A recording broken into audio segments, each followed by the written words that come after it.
तो कर्नाटक में आज जिस तरीके से अब चुनाव का प्रचार परवान चल रहा है, बड़े बड़े नेता सामने आ रहे हैं, लिस्ट जो है लगभग तय हो गई है हर पॉलिटिकल पार्टी की, तो उसको देखते हुए अभी बिसात किस तरीके की बिछी हुई है, इस पर बात करने के लिए हमारे साथ मनीषा प्रियम जी जुड़ रही हैं, राजनीतिक विश्लेषक हैं।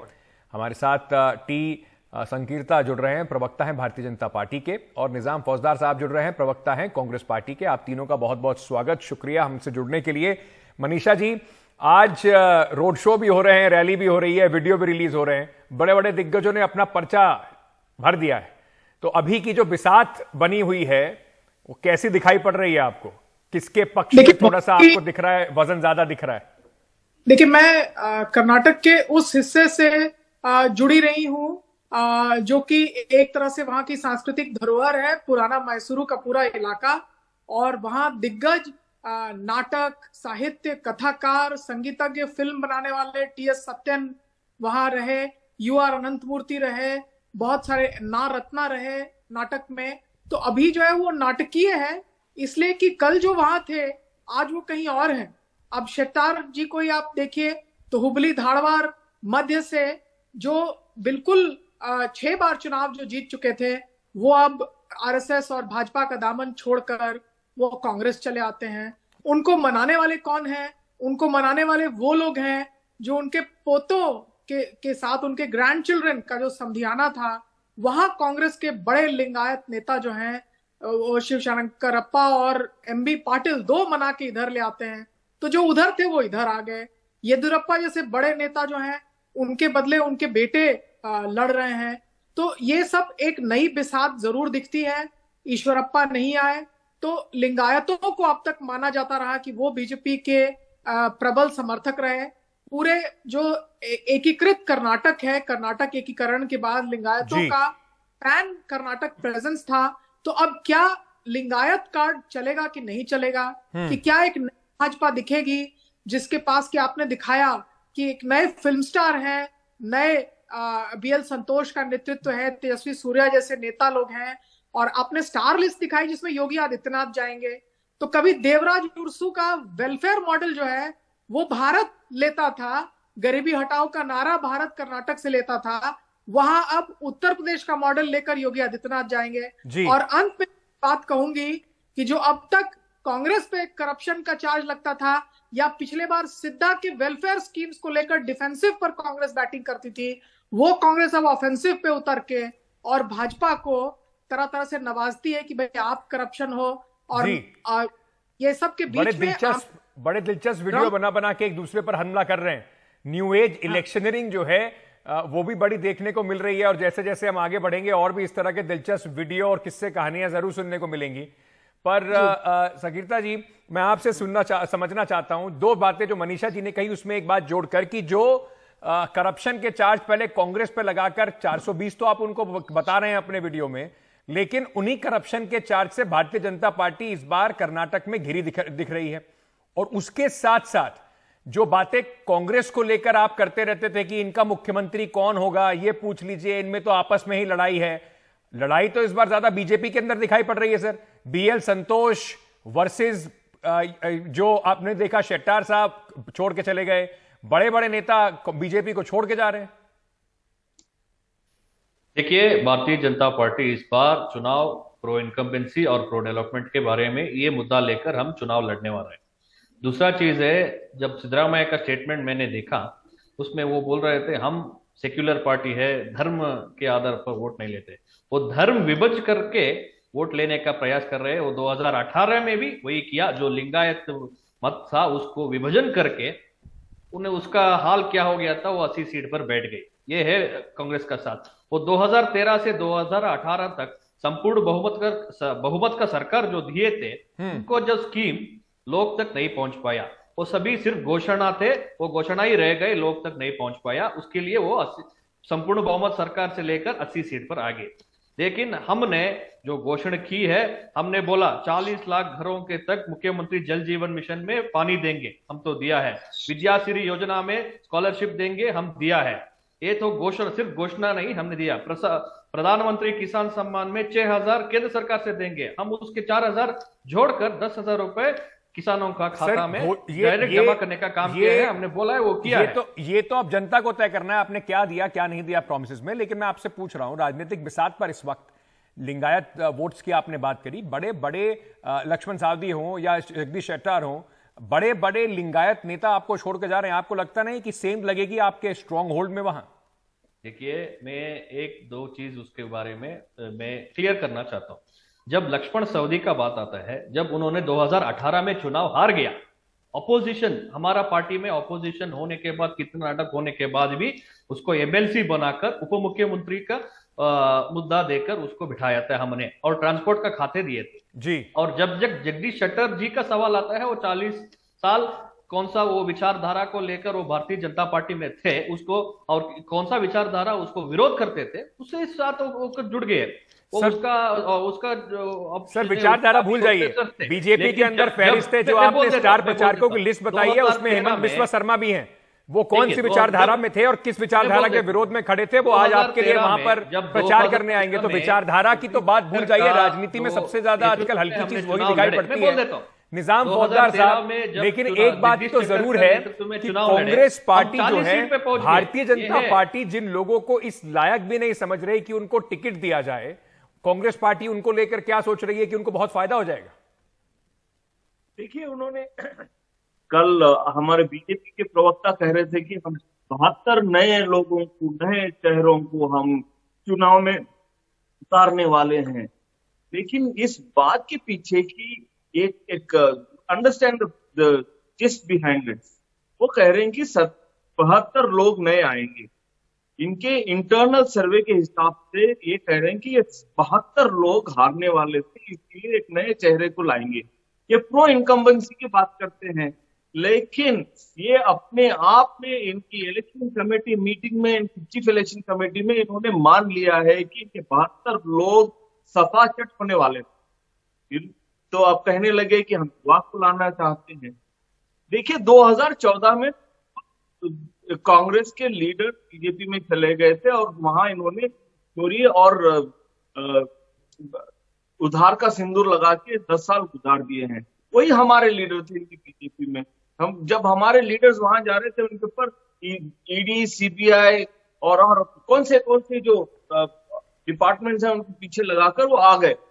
आज जब जगदीश शेट्टार साहब और लक्ष्मण सवदी जब कांग्रेस आते हैं, इनको लगता है कि वो अपने सेल्फिश गेन के लिए वो कांग्रेस आ रहे हैं। इनका मतलब समझिए, सेल्फिश गेन के लिए कांग्रेस आ रहे हैं। इसका मतलब है बीजेपी हार गई है और कांग्रेस जीत। इसका मतलब कांग्रेस भी तो उन सीटों पर मजबूत कैंडिडेट तो उनके पास था नहीं, तो वो इंतजार कर रहे थे बीजेपी से टूट के कोई आ जाए। नहीं, ऐसा कोई बात नहीं है। हमारे पास बहुत सारे लीडर्स हैं। पूछते हैं कि आपके पास चीफ मिनिस्टीरियल कितने कैंडिडेट्स हैं? हमारे पास करीब 15-20 लोग हैं। आप पूछिएगा बीजेपी के अंदर कितने चीफ मिनिस्टीरियल कैंडिडेट्स हैं?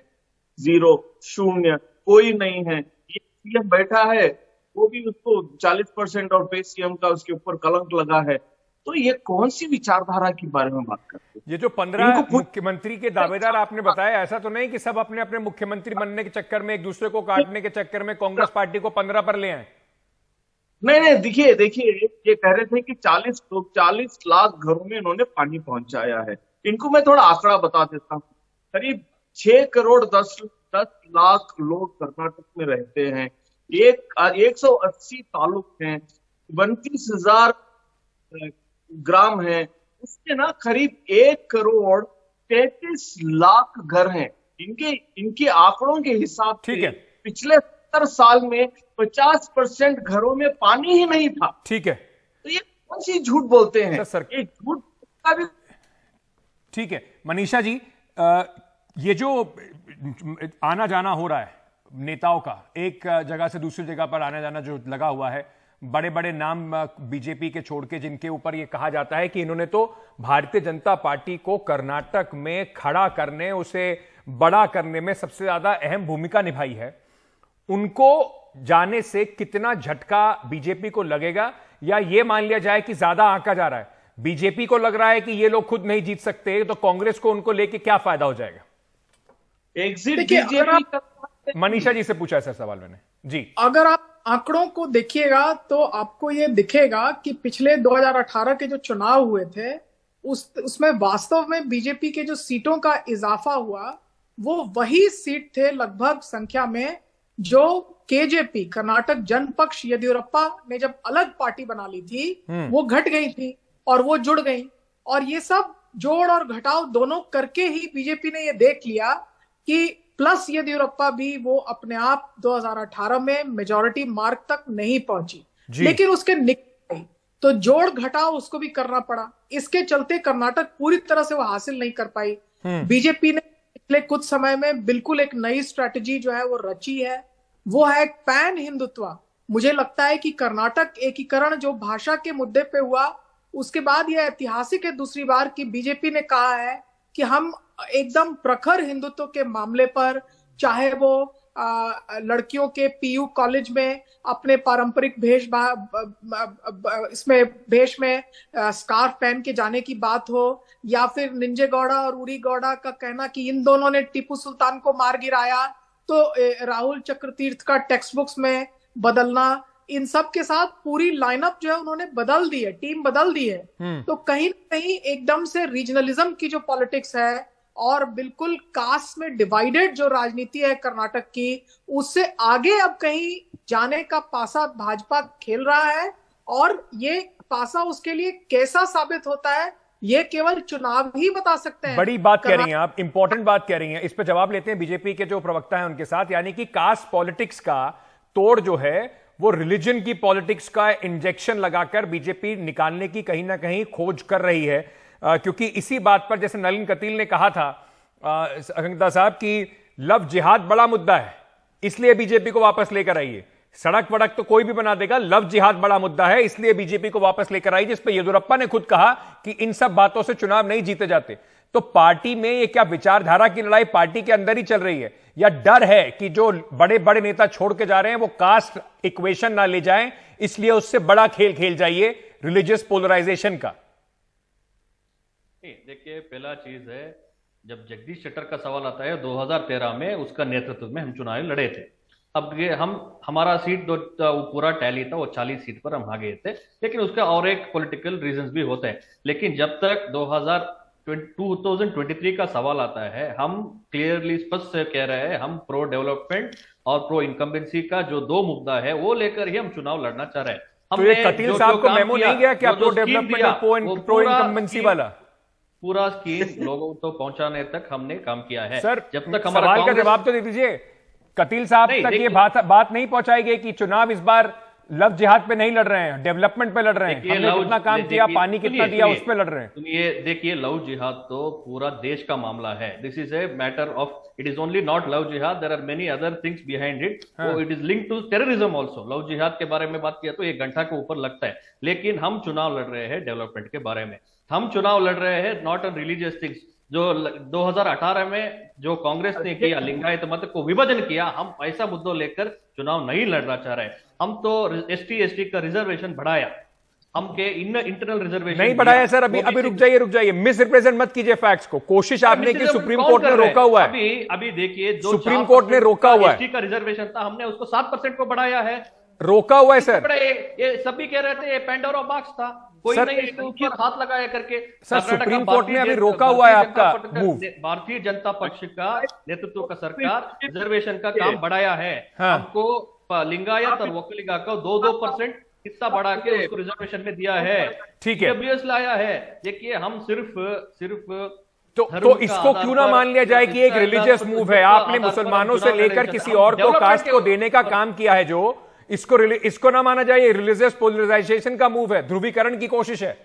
देखिए, आप रिजर्वेशन दिया तो एक ऐसा पोलराइजेशन का मूव होता है। सभी लोग कह रहे थे 40 साल से वो साइड में पड़े थे, कोई नहीं उसके ऊपर हाथ लगा रहा था। जब हमने लगाया, सबने किया ये पेंडोरा बॉक्स है, कोई नहीं इसको हाथ लगाकर एक रिस्क लेता है। हमने कर्नाटक का लोग का भलाई के लिए, फौजदार साहब भलाई के लिए कर रहे हैं। आपकी पार्टी जो बार बार कह रही है कि अगर हम जीत कर आए तो हम मुसलमानों को 4% रिजर्वेशन वापस दे देंगे, वो कह रहे हैं कि देखिए जिनका हक है हम उनको दे रहे हैं, इसमें रिलीजियस पोलराइजेशन नहीं है। देखिए अंकित साहब, जब बीजेपी की सरकार मुसलमानों के 4% का जो कोटा था उसको हटाकर, उसको रद्द करके जो 2% वकीला समाज को और 2% लिंगायत समाज को दे रहे थे, तो दोनों समाज के स्वामी जी ने कहा कि हमें चोरी का आरक्षण नहीं चाहिए, हमें अपने हक का आरक्षण दीजिए, हम किसी का हक नहीं लेना चाहते। तो ये बीजेपी वहां पे फंस गई। ये इनके पास कोई दूसरा, ये एक तीर से दो निशाना लगाना चाह रहे थे। ये कह रहे थे कि देखिए हमने मुसलमानों को कितना पीड़ित बना दिया है और उनका आपको देते हैं, लेकिन यहाँ की जनता जानती है, यहाँ के समाज जानते हैं कि ये बीजेपी के कम्युनल कार्ड हमेशा खेलती रहेगी। लेकिन आप अंकित भाई आज ना बैंगलोर आइए और कोई भी ऑटो रिक्शा में बैठ जाइए और पूछिएगा आपकी जिंदगी कैसी चल रही है, वो कहेगा मेरे भाई आज मैं अपना पेट काट के पेट्रोल डालता हूँ ऑटो में, गैस डालता हूँ ऑटो में, और मेरा बच्चा भूखा रहता है, मैं भूखा रहता हूँ, मैं बच्चे को खाना खिलाता हूँ। लेकिन फौजदार साहब, कहीं ना कहीं इस बात का डर आपको भी है कि जो बीजेपी का जो रिलीजियस कार्ड है, अगर वो चल जाएगा तो आपके लिए मुश्किल बहुत बढ़ जाएगी। इसी वजह से आप भी बड़ा रीजनलिज्म वाला गेम खेल रहे हैं। अमूल वर्सेस नंदी की आपने एक खामखा में, नंदिनी की एक आपने खामखा में कंट्रोवर्सी बना दी, उसमें कन्नडिगा प्राइड आप लेकर आ गए।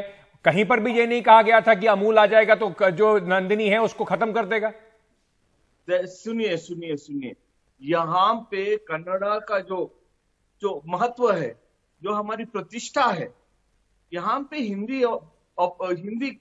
हिंदी को हमारे सर पे, हमारे गले में उतारना, उसके बाद कहते हैं कि ये अमूल किसने बनाया था? कांग्रेस पार्टी ने बनाया था 1947। उसके बाद में नेहरू साहब और वल्लभ भाई पटेल और बहुत सारे लोग ऐसे जुड़कर उसका एक मुहिम बनाया था और उसको व्हाइट रेवोल्यूशन का नाम दिया गया था। उसी आधार पे नंदिनी को भी 1980s में बनाया गया।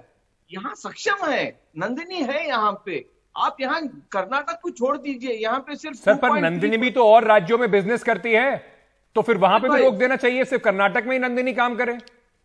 अंकित भाई सुनिए, मेरी बात सुनिए।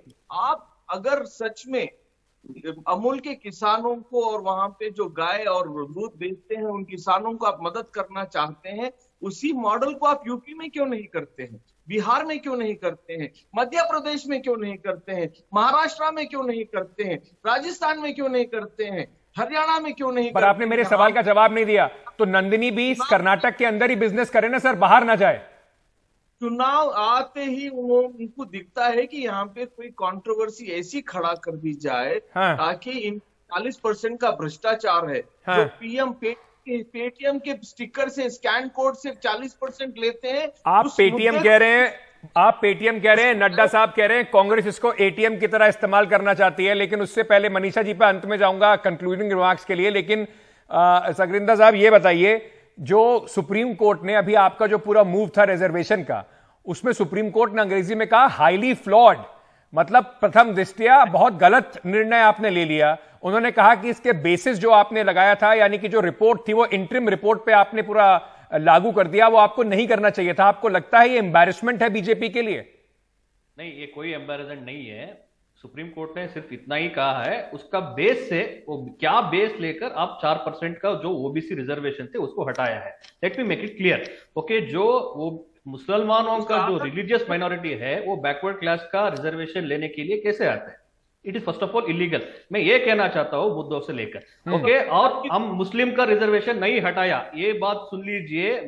हम मुसलमानों को एक 10% ईडब्ल्यूएस पे बड़ा ब्रैकेट में लेकर उसको जस्टिस देने का काम किया है। भाजपा सरकार, जो भारतीय जनता पार्टी का कर्नाटक में सरकार है, उसको 4% हटा के 10% जो ईडब्ल्यूएस है उसमें मुसलमानों को एक जगह। फौजदार साहब खामखा की कंफ्यूजन फैला रहे हैं आप, वो 4 से 10% पे ले जा रहे हैं, आप कंफ्यूजन फैला रहे हैं। सुनिए पहले मेरे बात सुनिए, मैं क्लैरिटी दे रहा हूं। और दूसरा चीज है, जो राहुल गांधी है कांग्रेस का वरिष्ठ नेता, मैं उसको भी पसंद करता था। वो केरला से एक सांसद है, अनफॉर्चुनेटली एक सांसद है। हमारा जो नंदिनी है कर्नाटक का इंडिजीनियस ब्रांड, वो नंदिनी को लेकर केरला का गवर्नमेंट उसको स्टॉप कर रहे हैं बिजनेस करने के लिए। तो मैं उसको रिक्वेस्ट करता हूँ केरला राहुल गांधी साहब को, माननीय संसद के, पर अब तो वो सांसद, सर वो केरला में अब सांसद तो रहे नहीं। आप तब उनसे कुछ कहते जब वायनाड के वो सांसद रहते। अब तो आपके बीजेपी के जो लोगों ने कंप्लेंट करी थी डिस्क्वालीफाई हो गया। अब राहुल गांधी से कह के क्या फायदा होगा कि केरला में कुछ कह दीजिए। नहीं, वो तो ठीक है अनफॉर्चुनेट सर, एमपी है। ठीक है, हमको रिक्वेस्ट आपने अपनी कर बात रहे रख ली सर, मेरे हैं पास कि समय हमारा बिल्कुल सत्ता नहीं क्योंकि है, खत्म हो रहा है। हमारा शासक नहीं एक है, मिनट हमारा और विधायक लूंगा, नहीं है केरला में। एक मिनट और लूंगा। मनीषा जी, ये जो हम बात कर रहे थे रीजनलिज्म को लेकर आ रहे हैं, कास्ट का तोड़ कहीं रिलीजन को लेकर कोशिश कर रहे हैं, लेकिन अगर आप पहली लिस्ट देखें बीजेपी की तो कोशिश यही करी गई है कांग्रेस की तरफ से भी कि कास्ट इक्वेशंस को अच्छी तरीके से साध लिया जाए। कोस्टल कर्नाटका की अगर बात करें तो इस बार इनको लग रहा है कि वहां पर नुकसान कुछ हो सकता है। 2018 में बीजेपी ने अच्छा प्रदर्शन किया था, वहां पर इन्होंने नए चेहरे बदल दिए हैं, तो कहीं ना कहीं इस बात का बीजेपी को भी आभास है कि नए लोगों को लाकर एंटी इनकम्बेंसी हटाना पड़ेगा, वरना मुश्किल हो जाएगी। जी हाँ, बिल्कुल। और एक तरह से गली जनार्दन रेड्डी का भी हट जाना, उनका अपना पार्टी बनाना, तो कई पुराने चेहरों से बीजेपी अपने आप को दरकिनार कर चुकी है। इसके अलावा मैंने पहले भी कहा कि प्रखर हिंदुत्व और रिजर्वेशन का जो मामला है, इसका एक बहुत ही स्पेसिफिक कर्नाटका का एक वो है, कॉन्टेक्स्ट है, वो है कि यहाँ ये नॉन ब्राह्मण था बेसिकली। इसमें सभी जातियों को, ब्राह्मण छोड़ के, तो ब्राह्मण को चिन्हित करके एक्सक्लूड कर दिया गया, और राजा के खानदान को भी माना गया कि अगड़ी नहीं बल्कि अरसू जाति के हैं। और ये रिजर्वेशन का पूरा फॉर्मूला जो है, वहां से भारत के इंडिपेंडेंस के पहले ही मैसूर को कहा गया कि best govern state in India, लेकिन रिजर्वेशन भी लगाया गया।